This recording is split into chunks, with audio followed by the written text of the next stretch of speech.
Eh, bakit namaga to, sir? Nabagsakan dati ng kahoy yan. Hindi, ngayon. Parang kakasapatos mo. Sobrang mahaba na lang.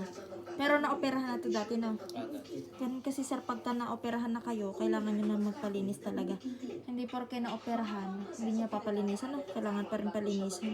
Kasi yung mahaba pa rin yung gilid niyan. Andito ako ngayon taon na kailangan may napakarami pang ukit. Samantalang sila, 4 na pangukit lang, nakakatapos na sila o kaya kutsilyo lang.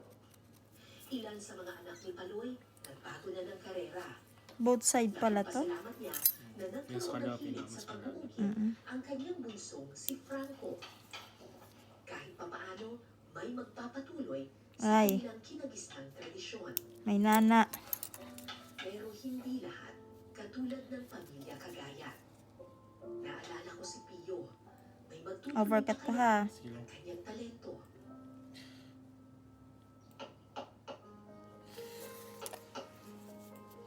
Ito si Neil Bagamano, isa sa mga apo ni Pio. Bagamat baguhan pa lang sa pag-uukit, nakitaan na ng talento si Neil. Mahusay siyang gumuhit at maglagay ng detalye sa mga obrang pwedeng maihanay sa mga likha ng mga maestro ng kanilang Laki. bayan. Oo, papalinisan mo to once a month, ha? Hindi porke natanggalan na o okay na yan, lifetime, no? Kailangan pa rin ng maintenance na linis. Ng mga